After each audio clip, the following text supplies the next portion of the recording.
मेरे प्यारे बच्चे, आज का संदेश कुछ खास है। इसे ध्यान से सुनना मेरे बच्चे। मुझसे सवाल करते हो, मुझसे पूछते हो ना कि तुम सीढ़ी कब आओगे, तो मैं आज तुम्हें सीढ़ी का रहस्य ही बता देता हूँ। तुम सीढ़ी आओगे, बहुत जल्दी आओगे, लेकिन उससे पहले मेरी एक बात सुन लो। तुम्हें समझ आ गया है कि सीढ़ी आना और न आना दोनों में क्या फ़र्क है। जो बच्चे सीढ़ी आते हैं वह मुझ तक पहुंच जाते हैं, आसानी से पहुंच जाते हैं। मेरे दरबार में आते हैं, मेरे दर्शन करते हैं और दर्शन करके वो लुप्त हो जाते हैं मेरी मूर्ति में, मेरी छवि में, और वो खो जाते हैं। और उन्हें ऐसा लगता है कि उन्होंने दुनिया में सब कुछ पा लिया।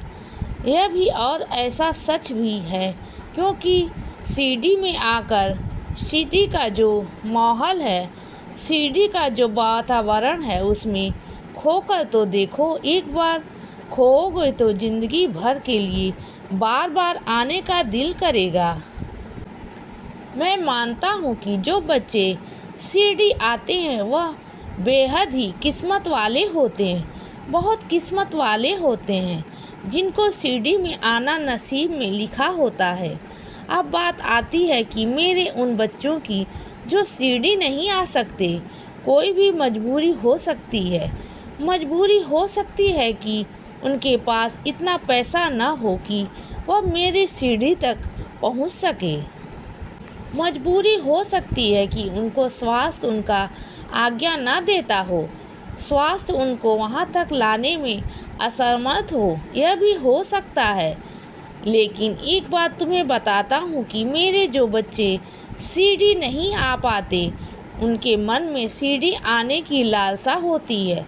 तो तुम्हें पता है, मैं उन तक पहुँचता हूँ, मैं उनके पास पहुँचता हूँ, मैं उनके मन में आकर बसता हूँ बच्चे, और हमेशा के लिए उनके साथ, उनके पास और उनके आसपास रहता हूँ। मैं उन्हें कभी अकेला नहीं छोड़ता। तो इतना समझ कि जो बच्चे सीढ़ी पहुँच गए हैं वो किस्मत वाले हैं, बहुत किस्मत वाले हैं। लेकिन जो बच्चे सीढ़ी नहीं आ पा रहे हैं, अगर उन्हें लगता है कि वह किस्मत वाले नहीं है, तो मैं एक बात बताता हूँ कि वह किस्मत के बहुत धनी है, क्योंकि उन तक तो मैं पहुँचता हूँ।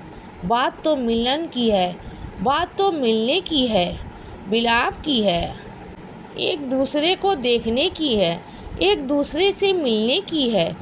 चाहे मेरे बच्चे मुझ तक पहुँचे या मैं अपने बच्चों तक पहुँच जाऊँ, तुम मुझ तक पहुँचो या मैं तुम तक पहुँच जाऊँ, बात तो हम दोनों के मिलने की है ना। कहीं भी मिलो, सीढ़ी में मिलो या तुम्हारे घर पर मिलो या कहीं भी मिलो, लेकिन मैं तुमसे मिलता रहूँगा। एक बात याद रखना बच्चे, मैं तुम्हें अकेला छोड़ ही नहीं सकता, क्योंकि तुम मेरे बच्चे हो और माता पिता कभी अपने बच्चों को अकेला छोड़ते नहीं हैं। इसीलिए कभी अपने आप को अकेला महसूस भी मत करना।